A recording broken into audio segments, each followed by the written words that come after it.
वो इतनी दिलकश और खूबसूरत थी कि जैसे ही मेरी नज़र इस पर पड़ी दिल की रफ्तार बेकाबू होने लगी।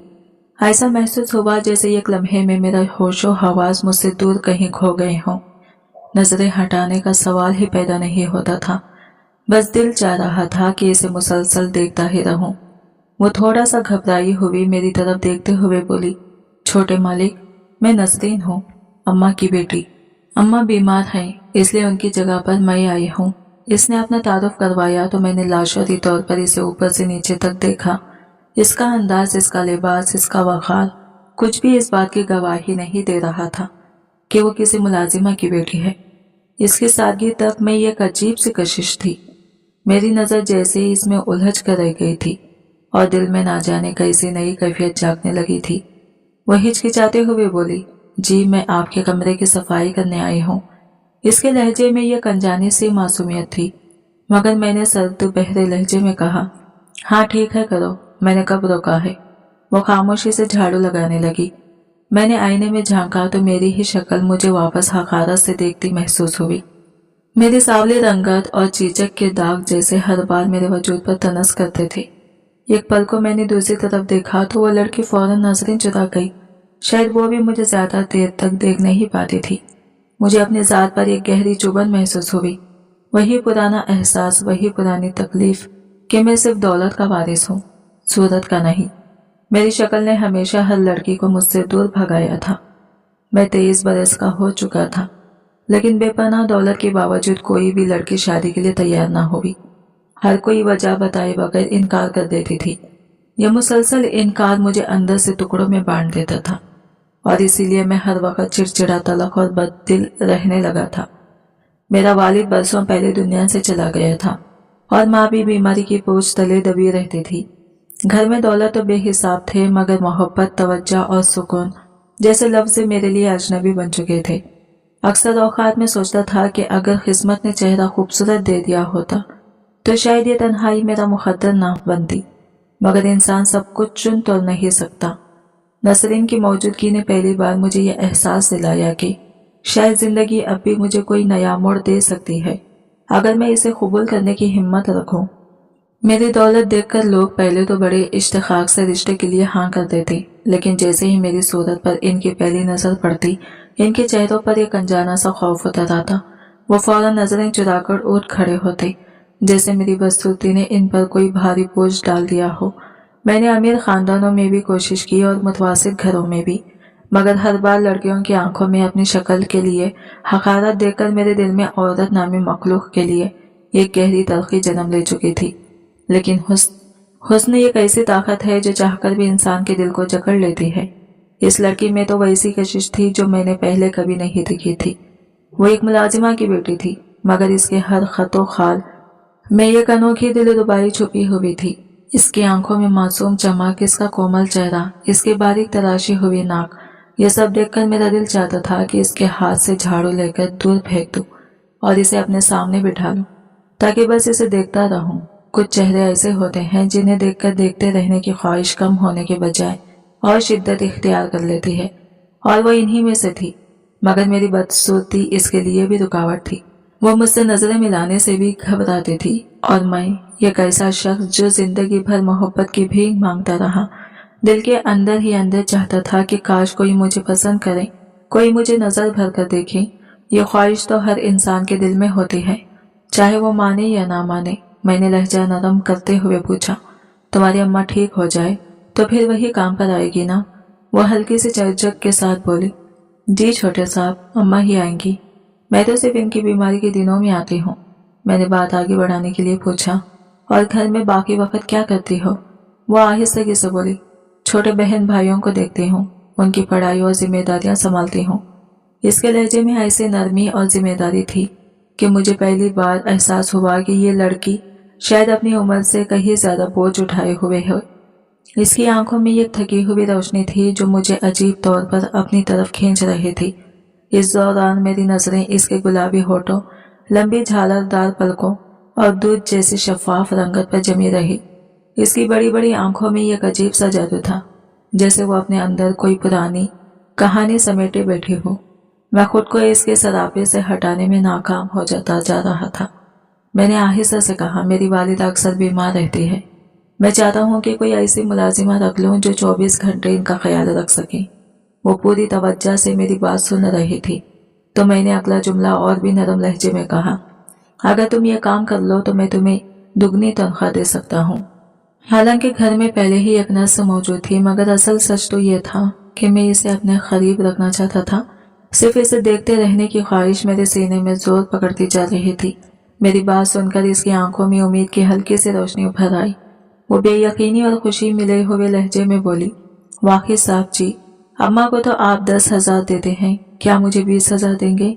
मैंने फौरन जवाब दिया, अगर तुम चाहो तो इससे भी ज्यादा मिल सकता है, लेकिन फिर तुम्हें दिन रात यही रहना होगा। वो जैसे पहले ही इसका इंतजार में थी। फौरन बोली, साहब जी, कौन सा घर है मेरा?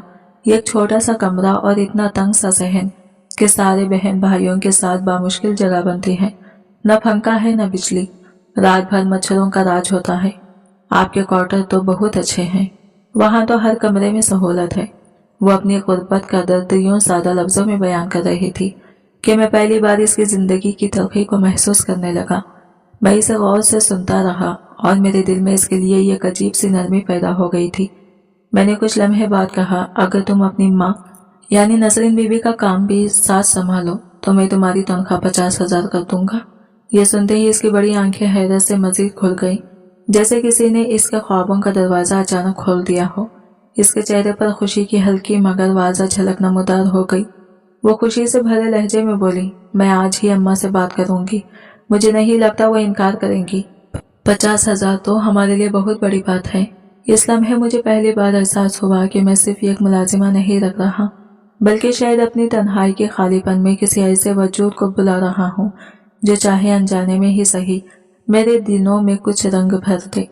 मैंने इसे कहा, ठीक है, जब तुम्हारी अम्मा सेहतयाब हो जाए तो उन्हें मेरे पास भेज देना, मैं खुद इनसे बात कर लूंगा। वो इस वक्त तक कमरे की सफाई मुकम्मल कर चुकी थी और मैं भी दफ्तर जाने के लिए तैयार था। माँ की खैरियत दरियाफत की और हाफिज की राह ली, मगर ज़हन पर पल इस लड़के के गिर्द ही घूमता रहा। हाफिज में नाकाम भाया, न मीटिंग न लोग, हर तरफ बस इसका चेहरा, इसकी आवाज, इसकी मासूमियत एक साए की तरह मेरे साथ चलते रही। ऐसा लग रहा था जैसे वो लाशौर में कहीं गहराई तक बैठ गई हो और निकलने का नाम ना ले रही हो। अगले ही रोज इसकी माँ बीमारी के बावजूद मेरे सामने आ बैठी। जितनी बड़ी रकम का मैंने जिक्र किया था इसके लिए तो वो बिस्तर मुल्क से भी उठकर आ सकती थी। वो परेशानी से बोली, साहब जी, मेरी बेटी ने बताया कि आप 50,000 से इसे रखना चाहते हैं। मुझे यकीन नहीं आया, इसलिए खुद आ गई हूँ। मैंने सिगरेट का धुआं एक तरफ छोड़ते हुए कहा, हाँ, इसने ठीक बताया है, लेकिन शर्त यह है कि वो दिन रात यही रहेगी, मेरी वालिदा की देखभाल भी करेगी और घर के कुछ काम भी। वो फौरन राजी हो गई। इतनी बड़ी रकम तो मैंने कभी हाफिज की तालीम याफ्ता अमले को भी पेश नहीं की थी, मगर ये पेशकश मैंने सिर्फ इसी लड़की की वजह से की थी। इसके हुस्न उसके साथ की और इसके वजूद से उभरती कशिश ने मेरे अंदर कोई खामोश ख्वाहिश जगा दी थी। वो जरूरतमंद थी या रकम की लालच में थी, मैं नहीं जानता था, लेकिन मेरे दिल में जो कैफियत जन्म ले चुकी थी इसे दबाना मेरे बस से बाहर हो चुका था। मैं दिल ही दिल में फैसला कर चुका था कि अगर दुनिया ने मुझे मोहब्बत या कबूलियत नहीं दी तो मैं अपनी तन्हाई को कम करने के लिए वो रास्ता इख्तियार करूंगा जिस पर मैं चल सकता हूँ। मैं ये भी जानता था कि मेरी फितरत में इस किस्म का रवैया पहले ना था, मगर इस लड़की की मौजूदगी में कोई ऐसी कशिश थी जो मेरे ज़ब्त को कमज़ोर करने लगी थी, जैसे इसका हुस्न खामोशी से मेरे फैसलों पर ग़लबा पा रहा हो। अक्सर लोग किसी एक शख्स की आमिज़ से बदल जाते हैं और शायद वो भी मेरी ज़िंदगी में वही मोड़ बनने वाली थी, एक ऐसा मोड़ जिसके बाद वापस जाना मुमकिन नहीं रहता।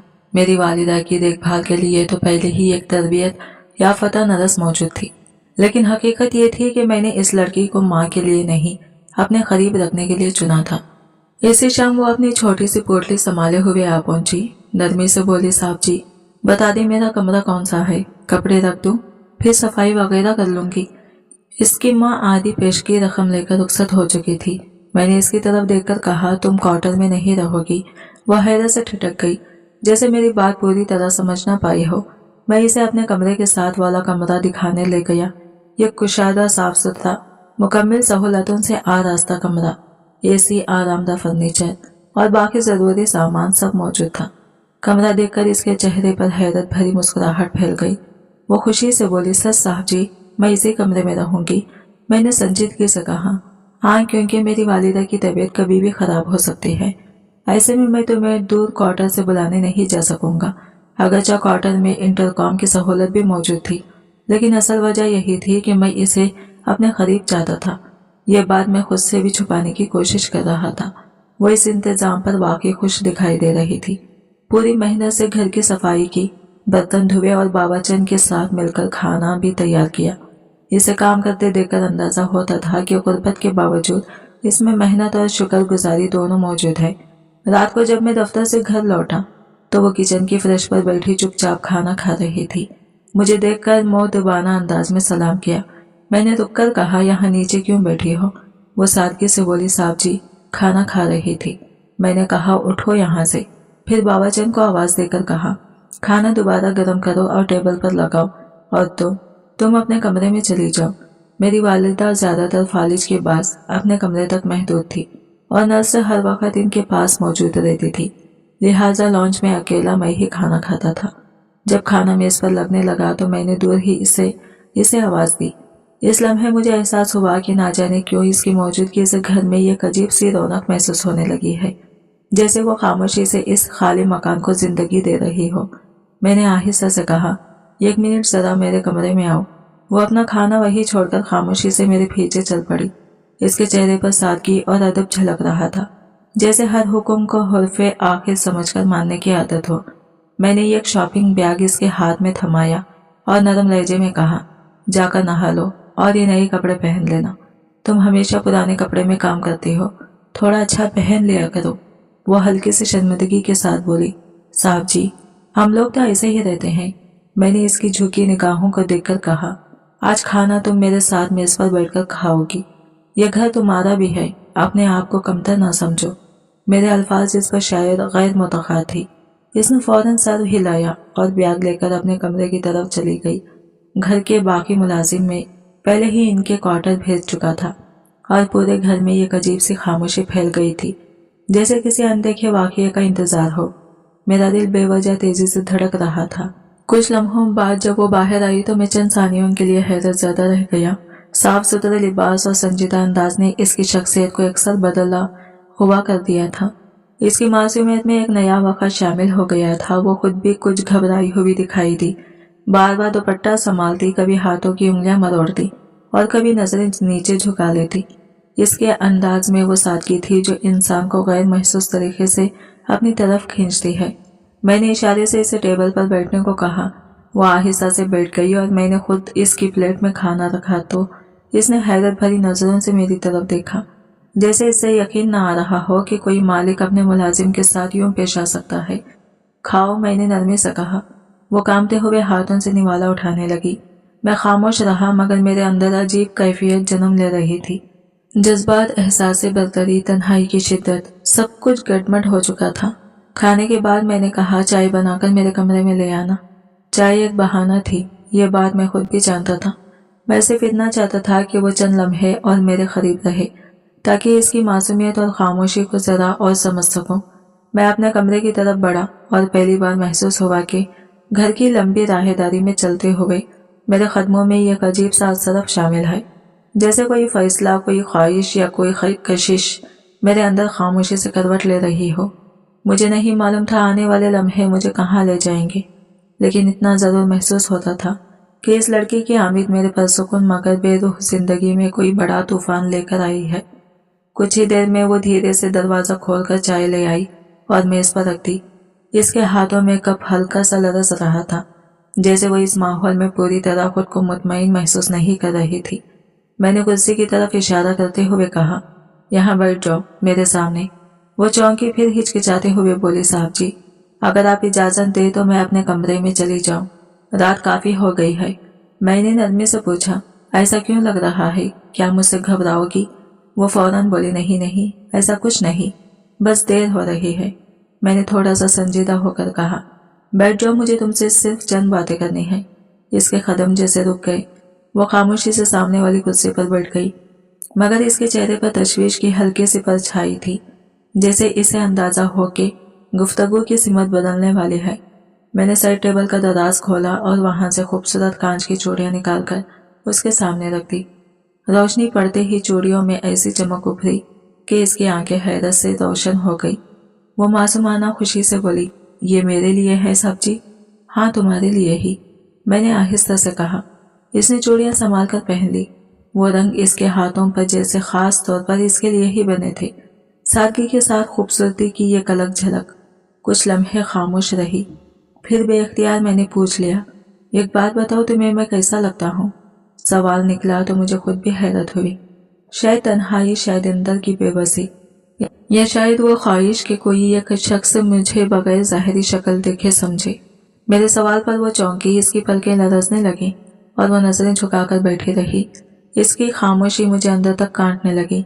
मैंने भारी सांस लेते हुए कहा, क्या मैं भी तुम्हें वैसा ही लगता हूँ जैसा बाकी सबको लगता है?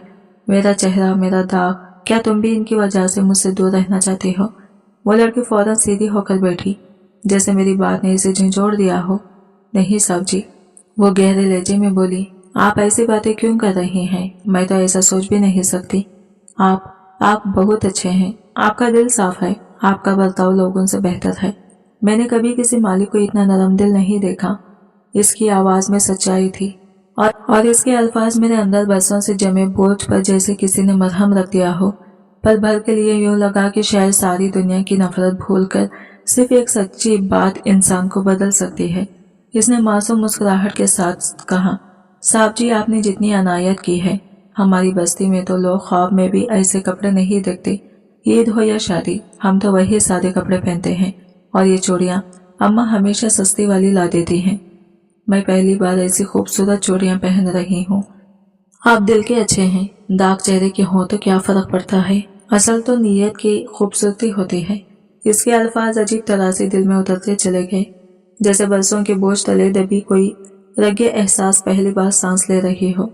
मैंने खुद को बेहद हल्का महसूस किया, जैसे किसी ने मेरे सिमटे हुए वजूद में रोशनी भर दी हो।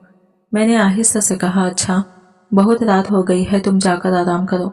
वो मुस्कुराकर खड़ी हुई, शब्बा खैर साहब जी, और धीरे कदमों से कमरे से निकल गई। इसके जाते हुए लहजे में एक सादगी थी और इसकी शख्सियत में एक वक़ार। यूं लगा जैसे वो महज एक मुलाजिमा नहीं बल्कि इस घर में जिंदगी की कोई नई लहर बनकर आई है। मैं चंद लम्हे दरवाजे की तरफ देखता रहा। जो खामोशी इसके जाने के बाद कमरे में फैली वो किसी अनजानी बेचैनी से भरी हुई थी। मैंने खुद को समझाया कि मुझे अपने जज्बात पर काबू रखना होगा, क्योंकि इंसान की कमजोरियां अक्सर बड़े फैसले बिगाड़ देती हैं। बिस्तर पर लेटकर भी नींद फौरन नहीं आई। सोचता रहा कि इसकी सादगी, शुक्रगुजारी और नरम लहजा मेरे अंदर इतनी गहरी जगह क्यों बना रहा है। शायद इसलिए कि मैं बरसों से इंसानों से दूर रहते रहते अपने ही एहसास से भी बेगाना हो चुका था। ये अजीब था कि एक अजनबी सी लड़की मेरी जिंदगी की सुनसान गोशों में अचानक नई हरारत ले आई थी।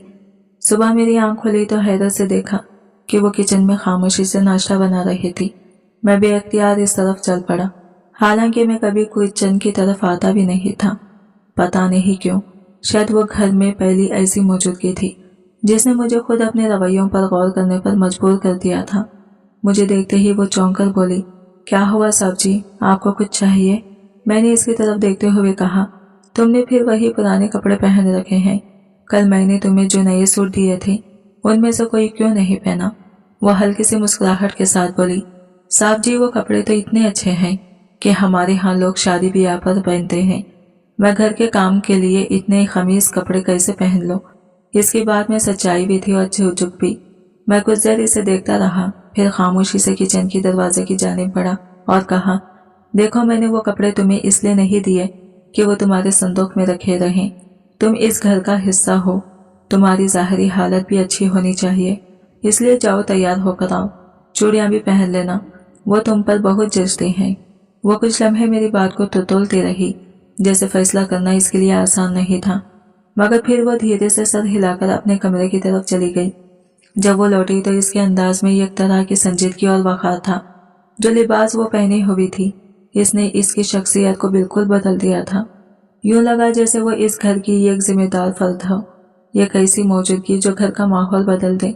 यह ख्याल आया तो दिल में अजीब सी लर्जिश हुई।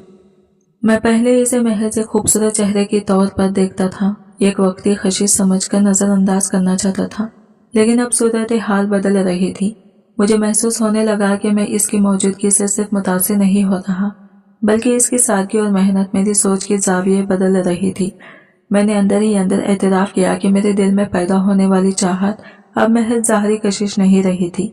इसके मिजाज की नरमी, गुफ्तगू की शाइस्ता अंदाज और इसका खुलूस मेरे दिल पर ऐसे निशान छोड़ रहा था जो नज़र के नहीं एहसास के होते हैं। हालांकि मुझे पता था कि वो मुझे इस नज़र से नहीं देखती, हमेशा नज़रें झुकाकर बात करती है, मगर फिर भी इसके इर्द गिर्द एक सुकून था जो मैंने ज़िंदगी में कम ही महसूस किया था। अक्सर मैं अपने आप से यही सवाल करता कि आखिर कोई मुझ जैसे शख्स से मोहब्बत भी कर सकता है। यह ख्याल दिल में ऐसा चुभता कि सारा दिन बेचैनी की कैफियत ताती रहती। इसी शाम जब मैं घर वापस आ रहा था तो रास्ते में गजरे बेचने वाला मिला। ना जाने क्यों कदम खुद इसकी तरफ बढ़ गए। मैंने चंद खूबसूरत गजरे खरीदे और घर पहुंचकर बागीचे में गया, जहां फकरा गुलाब के फूलों के बीच एक मासूम बच्चे जैसी खुशी के साथ खड़ी थी। इसे यूं मुस्कुराता देखकर मेरे दिल में जैसे कोई भूली हुई रोशनी जाग उठी। मैं आहिस्ता आहिस्ता इसकी तरफ बढ़ा और गजरे इसके सामने रख दिए। इसने चौंक कर गजरे देखे तो इसके चेहरे पर खुलती हुई हैरत और खुशी दोनों झलकने लगी। वो धीरे से बोली, ये किसके लिए लाए हैं साहब जी? मैंने जवाब दिया, तुम्हारे लिए। इसने नजरें झुकाकर गजरों को हाथ में लिया, फिर जैसे कुछ पल सोच कर बोली, साहब जी आप मेरे लिए इतनी चीजें क्यों लाते हैं? मेरा और आपका तो कोई रिश्ता भी नहीं। पता नहीं क्यों मैं डर भी जाती हूँ कि कहीं लोग गलत ना समझे। ये कहते कहते इसकी आवाज भर आ गई। वो बगैर किसी शिकायत के भी बोझ ढोने वाली लड़की थी और शायद पहली बार किसी ने इस पर इतनी तवज्जो दी थी कि इसे समझ ही ना आया क्या करें। वो रोते रोते हुए बताने लगी, सुबह बाबाचंद मुझे डांट रही थी कि मैं आपको बदल रही हूँ, कि साहब जी पहले कभी किसी से इतनी बात ना करते थे। मुझे तो कुछ समझ नहीं आ रहा, मैंने ऐसा कुछ नहीं किया। इसके आंसू देखते ही मेरे अंदर मौजूद कड़वाहट जैसे एकदम तहलील हो गई। मैंने फौरन बाबाचंद को बुलाया। वो सहमे कदमों से आई और घबराकर बोली, साहब जी खैर है? मैं चंद लम्हों तक इसे देखता रहा, फिर पुरसुकून लहजे में कहा, अब तुम्हें यहाँ काम पर आने की जरूरत नहीं, तुम्हारी बाकिया रकम यही रही। वो घबरा गई, गिड़गिड़ाने लगी कि वो तो सिर्फ घर का नज़म देख रही थी, लेकिन मैंने फैसला कर लिया था कि वो घर का माहौल सख्त बना रही थी और मैं नहीं चाहता था कि फाखरा किसी दबाव में रहे। मैंने पहली बार महसूस किया कि फाखरा मेरी तवज्जो की वजह से नहीं बल्कि दूसरों की बातों से ज्यादा खौफज़दा थी, और ये बात मुझे अंदर तक हिला गई। अब मेरी ये क्यों ख्वाहिश थी कि इसका दिल जीतकर इसे यकीन दिला सकूं कि वो इस घर में सिर्फ एक मुलाजिमा नहीं बल्कि एक बाइज़्ज़त और महफूज इंसान है। वो सोचने लगा, अगर वो अपने दिल से मुझे कबूल कर ले तो शायद मेरी जिंदगी का वो खला भर सकता है जिसे सालों से कोई नहीं भर सका। वक्त गुजरता गया और मुझे महसूस होने लगा कि मेरी मौजूदगी का असर सिर्फ मुझ तक महदूद नहीं रहा। फाखरा भी जैसे मेरे बदलते रवैये को महसूस करने लगी थी। वो कोई नादान बच्ची न थी, 19-20 साल की समझदार बाशुआर लड़की जो मेरे आने से पहले खुद को संवार लेती, मेरी माँ का ख्याल रखती और अगर घर के हर काम में जिम्मेदारी का सबूत देती। इसकी तवज्जो, इसका नरम लहजा और इसकी शाइस्तगी मुझे ये यकीन दिलाने लगी थी कि शायद मेरी मोहब्बत बेसीमित नहीं रही। एक महीना गुजरा तो इसने झिझकते हुए तनख्वाह का पूछा। मैं मुस्कुराकर इसके करीब गया और नरम लहजे में कहा, तुम्हारी मेहनत की कीमत तो मैं सूद समेत वापस कर दूंगा। वो हैरान होकर हंस पड़ी। ये क्या मतलब हुआ साहब जी? मैं इसके करीब आ गया तो वह घबराकर चंद कदम पीछे हटी और आखिर दीवार के पास रुक गई। मगर आज मेरा अंदाज सख्त नहीं था, सिर्फ संजीदगी और नरमी मिली हुई थी। मैंने मुस्कुराकर कहा, फाखरा मैं चाहता हूँ कि आज शाम तुम्हारे घर आऊं, एक बहुत जरूरी बात करने। वो एकदम खामोश हो गई। इसके गालों पर हल्की लाली दौड़ गई, जैसे इसे एक पल में सारे इशारे समझ आ गए हो। वो नजरें झुकाकर बोली, सच में? मैंने इस बात में सर हिलाया। वो चिराग जैसे चेहरे के साथ मुस्कुराती हुई वहां से भाग गई और मैं देर तक वहीं खड़ा रह गया। दिल में अजीब सी रोशनी थी। मुझे लग रहा था कि मेरी जिंदगी एक नया मोड़ लेने वाली है। मैंने आज फाखरा के घर रिश्ते की बात करने जाना था। जाने से पहले मैंने माँ को इशारों में बताया तो उनके चेहरे पर बरसों बाद सुकून की झलक नजर आई। वो आहिस्ता से बोली, मुझे इस लड़की में सच्चाई नजर आती है। अगर तुम खुश हो तो मुझे भी कोई एतराज नहीं। माँ की यह बात सुनकर मजीद मुतमईन हो गया। मुझे यकीन था कि आज का दिन मेरी जिंदगी बदल देगा, लेकिन मुझे अंदाजा ना था कि इस शाम मेरे सामने ऐसे राज आएंगे जो पूरी कहानी का रुख बदल डालेंगे। कभी कभी मोहब्बत वो नहीं होती जो हम समझ बैठते हैं।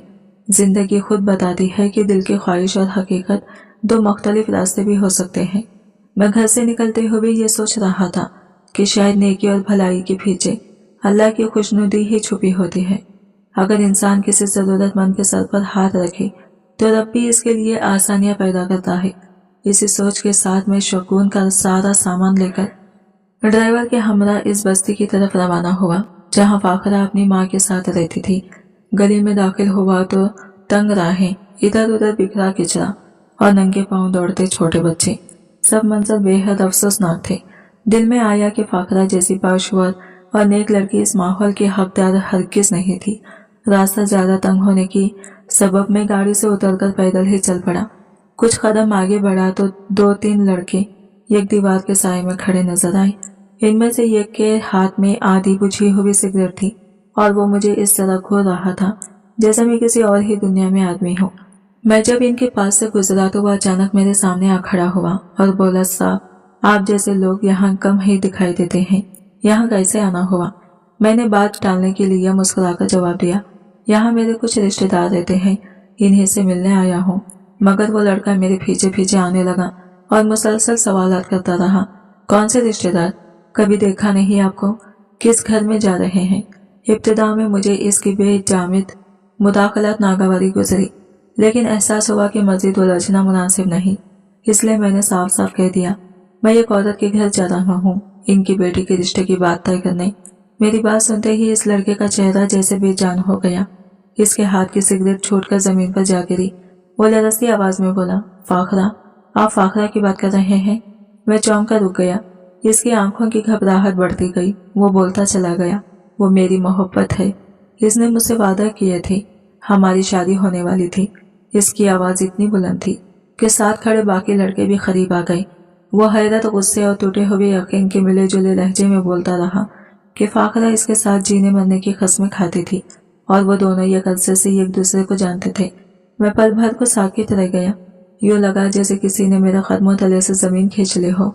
इंसान जब हकीकत के सामने आता है तो कभी कभी दिल का सारा यकीन एक लम्हे में बिखर जाता है और मैं इसी लम्हे में कैद होकर रह गया था। वो लड़का गुस्से और दुख के मिले जुले लहजे में बताया गया कि फाकरा कभी इससे देड़े पर मिलती थी, कभी खेतियों में बरगद के पुराने पेड़ तले बैठकर कच्ची छिलियां खाते हुए इसे मोहब्बत भरे ख्वाब दिखाती। वो कहता रहा कि जब भी वो शादी की बात छेड़ता, फाकरा मुस्कुराकर कहती थी, तुम मुझे तभी पा सकते हो जब तुम्हारे पास ढेरों पैसा होगा। इसकी हर बात मेरे कानों में यूं गूंजती रही जैसे किसी ने गर्म शीशा उंडेल दिया हो। मेरे वजूद में एक सर्द लहर दौड़ गई। मुझे कभी ख्याल भी ना आया था कि फाखरा, वही मासूम सी नजर आने वाली लड़की, ऐसी बात भी कह सकती है। क्या वो वाकई सिर्फ दौलत के लिए मेरे एहसास से खेल रही थी? वो लड़का बोलता ही चला गया, फाखरा के और भी कई लड़कों से चक्कर रहे हैं। वो हर जगह वही ड्रामा करती है, कभी बैलेंस मांग लेती है, कभी कपड़ों की फरमाइश, कभी खाने पीने के बहाने, और बेवकूफ हम लोग हर बार इसे सच समझ लेते थे। इसके अल्फाज तीर बनकर मेरे दिल में उतरते गए। मैं खामोशी से वहां से पलट आया, दिल में एक ऐसी वीरानी लिए जो शायद बरसों तक ना जाती। अंगूठी, मिठाइयाँ, फलों के टोकरे सब हाथ में लिए मैं अपने कमरे में दाखिल हुआ तो गुस्से भी था और दुख भी, जैसे किसी ने मेरे जज्बात का मजाक बना दिया हो। आईने के सामने खड़ा हुआ तो मुझे अपनी रंगत पहले से भी ज्यादा काली महसूस हुई। चिचक के दाग जैसे और गहरे हो गए थे। एक लम्हे को लगा कि मेरी सारी हैसियत सिर्फ दौलत तक महदूद है। अगर ये पैसा न रहा तो शायद फाखरा भी अगले ही दिन किसी नए चेहरे के पीछे भाग जाए। ये सोच सोचकर मैं अंदर तक टूट गया। पूरा दिन सिगरेट की धुएं में गुजर गया।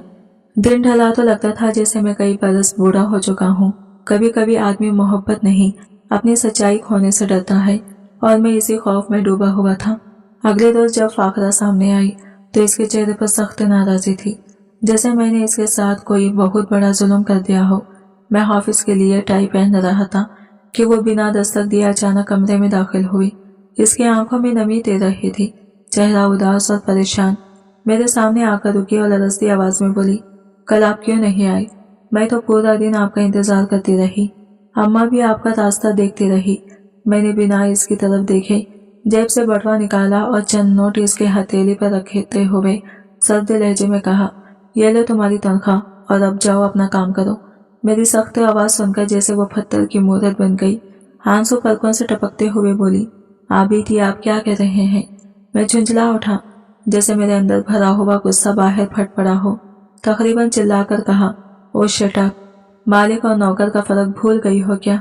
मुझे हमेशा साहब जी कहा करो, समझ आई? यह सुनकर इसकी आंखों से मजीद आंसू बह निकले। नोट इसके हाथ से फिसलकर जमीन पर गिर गए और वो बगैर कुछ कहे रोती हुई कमरे से निकल गई। मैं बहुत कुछ बर्दाश्त कर सकता था, लेकिन ये नहीं कि कोई लड़की मेरे जज्बों के साथ खेल करे। मैं तो इसे दिल के धड़कनों में जगह देना चाहता था और वो। मैंने गुस्से में पैसे उठाए और ड्रेसिंग टेबल पर फेंक दिए। नाश्ते किए बगैर ड्राइवर से कहा, गाड़ी निकालो। रास्ते में मैंने इसे देखा, वो आहिस्ता आहिस्ता चलती हुई आंखें पहुंचती अपने घर की तरफ जा रही थी।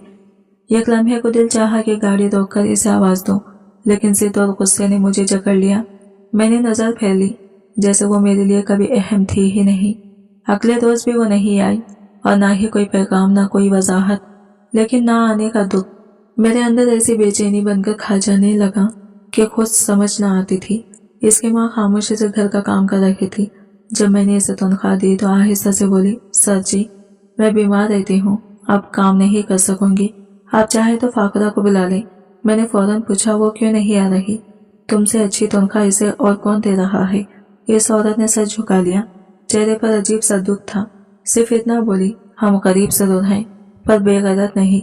इसकी बात मेरे दिल पर चोट बनकर के लगी, लेकिन मैंने तनस से कहा, कोई मखमल पर तार का प्योन नहीं लगाता। ये जुमला कहते हुए ना जाने क्यों